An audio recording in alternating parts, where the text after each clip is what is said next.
Hi, I'm Kevin. Welcome to the Claremont Classic Garage.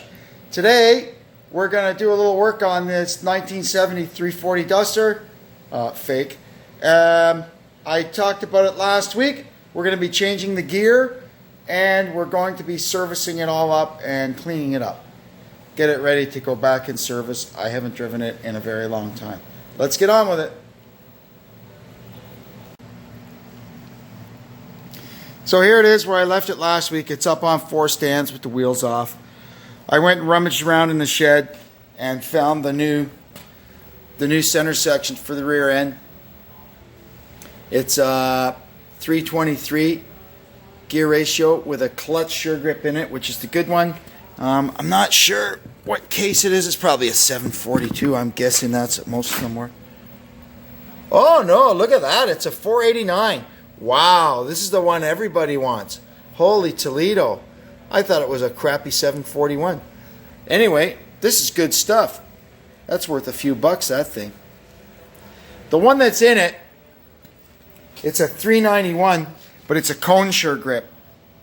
And I'm pretty sure that one's a 741 or 742, whatever it is that these cars usually came with. The sure grip part of it is pretty much fragged. But we'll get this swapped out, and hopefully that'll slow our engine down to where we can drive this thing on the highway again and keep up with traffic without getting killed. First step is to get the drive shaft out. I've done that. I test fitted the U-joint into the yoke on this gear set here to make sure it's got the right yoke. There's basically, on these old Mopars, there's 2 different U-joints, large and small, 7260 or 7290. Most stuff used 7260s. Anything heavy duty, big block, stuff like that. Big trucks, they used to get into the larger joints, big cars. But this, we're all good. Everything's compatible, small to small. So I'm guessing this would have been in this car probably many, many years ago, because I'm pretty sure that whatever this came out of it would have had a large yoke on it. Anyway, next thing we got to do is get the axles out of here. So normally you'd have one big hole in the flange here that you could go through with a socket on an extension and pull the retaining nuts off. But these are Moser big bolt pattern A-body axles, so unfortunately they don't have the flange, so it's going to be fun time going around the back of it with a wrench. But that's okay, we got nothing but time here.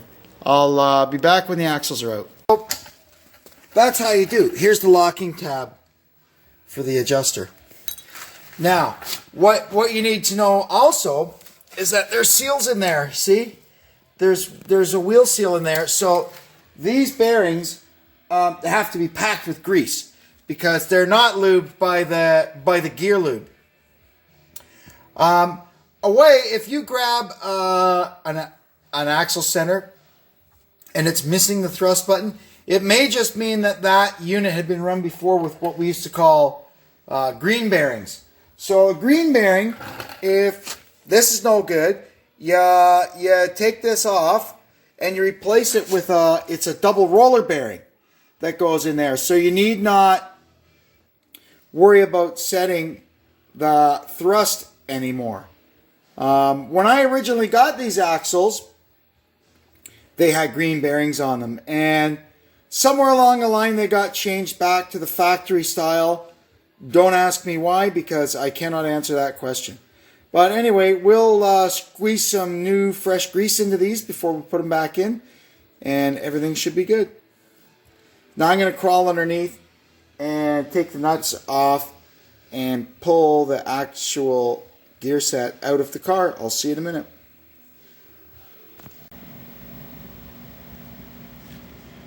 Alrighty, here they are side by each. The right one is the 391 that I took out, and the left one is the 323 that's going back in.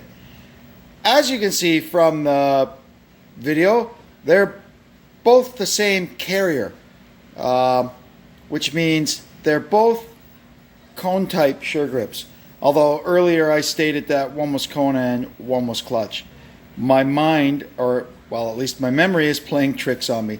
It's been a long time since I messed with this stuff, so I'm going to make the odd foible. Anyway, yeah, if the 323 is the one that I remember it being, it did have a pretty decent, nice, tight cone sure grip in it. The 391, on the other hand, the cones are shot, and unfortunately there's not really a lot you can do with these things. There are some people that claim through some machining they can make them work again, but I'm not sure all what's involved, and I don't have access to any of that kind of machines. So anyway, I'm going to fire this thing in and we'll see what happens. Center section is back in and all the bolts are tight. I just filled it up with lube.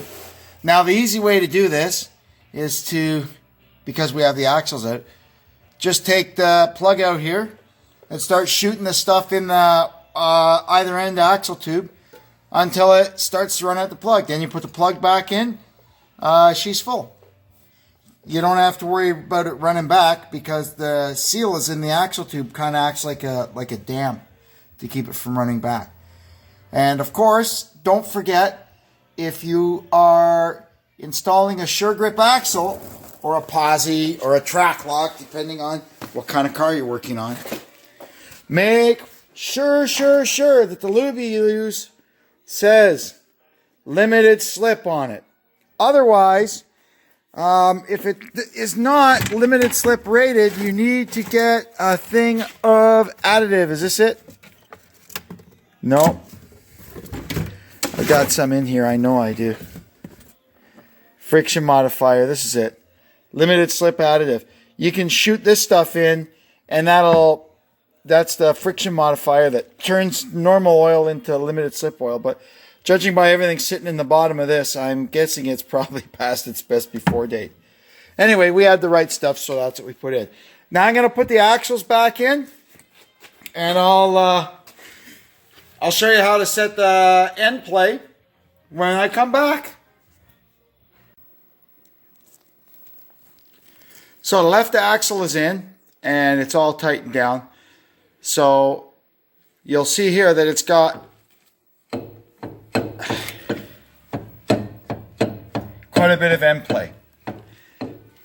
That's what we have to adjust out. So what we'll do is we'll install the right axle and then adjust up the bearing adjuster so that it pushes the thrust button in the center of the differential against the end of this axle, which will push the cone of the bearing out against the cup, and that'll set the end play on the axles.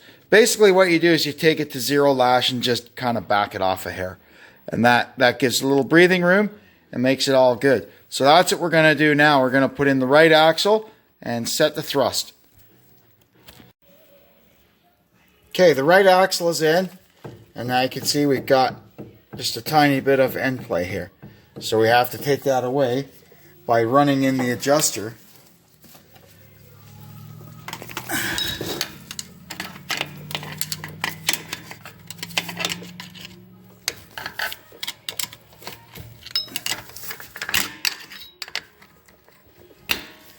Okay, I'll be back. I need both hands to do this.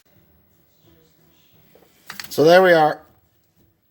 The end play is just gone. I backed it off again a bit and just turned it to set the bearings in and then checked it again, and it's good. So now what we're going to do on the bottom stud, we're going to put the lock and tighten that down, and then that's it. I can put the drums back on and we're done back here. Alrighty, that's that all buttoned up. I neglected to mention before I put the axles back in, they are a tapered roller bearing, so I got a grease gun with a needle adapter on it, and I shot a bunch of grease into the bearings. You can't really repack them because of the way they're held on the axle. All you can do is, anytime you have them out, shoot some grease in them, and that should do it. Also, remember I said on the other side there was one of these bolts was loose for the sway bar mounting. I fixed that. Lucky it wasn't stripped out, it had just come loose, so I put a little Loctite on it, screwed it back in. Now I'm going to put the drive shaft back in and top up the transmission if it needs topping up with our suction gun. And I will also grease the U-joint. Then I can move on to servicing the front of it. Getting the front end greased up.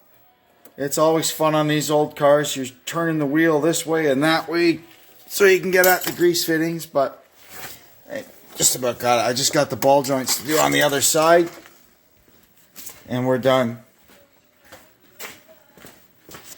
Let's see here. Looks like I got the top one. Yep, I got them already. So that's this side done. Now I can dump the oil out of it, and wow, we'll be almost ready to fire it up and give it a test run. One thing I had to do after changing the gears in the rear end was change the speedo pinion to make the speedo accurate again. Unfortunately, despite having all these speedo pinions, of course, I don't have the one I need. I need a 32 tooth black pinion gear, and the closest I had was a 34. So I put that in. We'll hope for the best. When I change the tire size possibly in the future, I may have to go to a 33. Anyway, minor problem. That's it for now. I am just finished filling up the engine with oil. The filter was changed. You can't even see it. It's down there. Anyway, it's time for the Las Vegas NASCAR race. I got to go in and watch the start of that and have dill pickle chips and a Coke. Then maybe tonight I'll be back out. Maybe tonight I won't. We'll see how I feel, because I think the Xfinity race got rained out yesterday, so it's going to run after the Cup race. So anyway, whatever. Talk to you later. All done underneath pretty much. The transmission, I topped it up. I double checked the oil in the rear axle after it sat overnight. It's still good. I've got the wheels on. Now I'm going to start it up and just let it run it through the gears and get the oil in the transmission in the rear end sloshing around. Get it warmed up a bit. Then I'll shut it down, recheck the motor oil, and then that's it. I can lower it down on the ground, torque the wheels, check the tire pressures, and we'll be ready to go for a rip. I also have to check the rest of the fluids under the hood. The coolant, the brake fluid, the power steering oil. Anyway, I'll see you in a bit. So let's see what we got here. All the fluids under the hood checked out. Now, sometimes it can take a minute or two to get these carburetors filled up. So, let's see.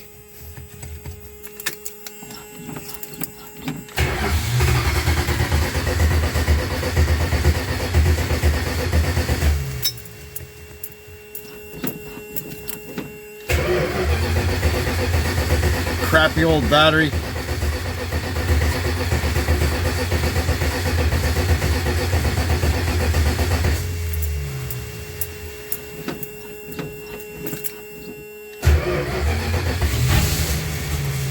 Oh, almost.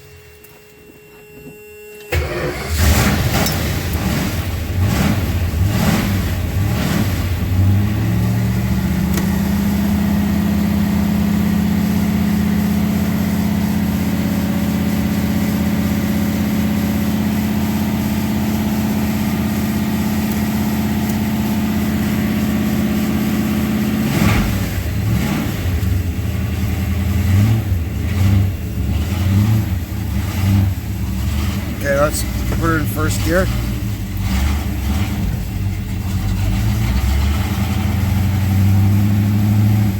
Second. Come on, car. She don't like being cold.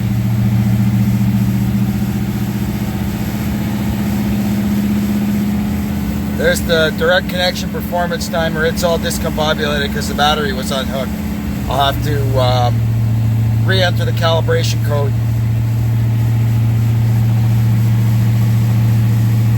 There we are at a nice leisurely 30 miles an hour.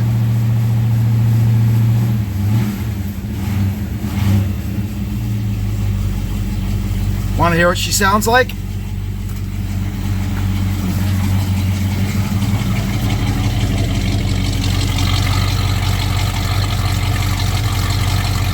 I like it. Most is stock. Everything's stock. Cast iron exhaust manifold, stock exhaust. The most stockish mufflers I could find. It's got a tiny cam in it, but nothing too serious. Anyhow, let's get this puppy on the ground and take her for a rip. Time for a road test. Now, because of the silly distracted driving laws, I can't really hold the phone and drive. And it's dark outside anyway, but I'll let you know when I get back. Let's see. She starts right up.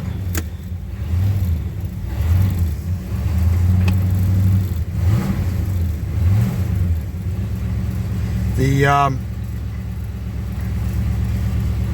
reverse light on the dash doesn't seem to be working.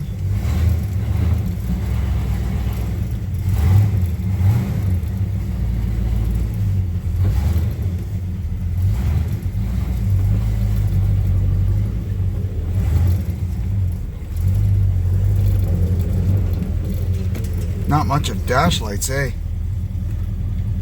There we go. One's burned out in the end there.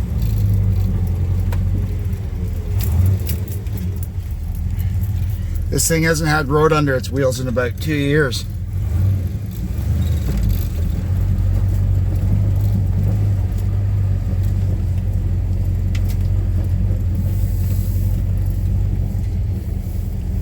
Okay, I'm gonna put the phone down now. I'll see you when I get back. Test drive was successful. I got a few little things to work out. How do you like the classic Aldo Nova in the background? That's awesome.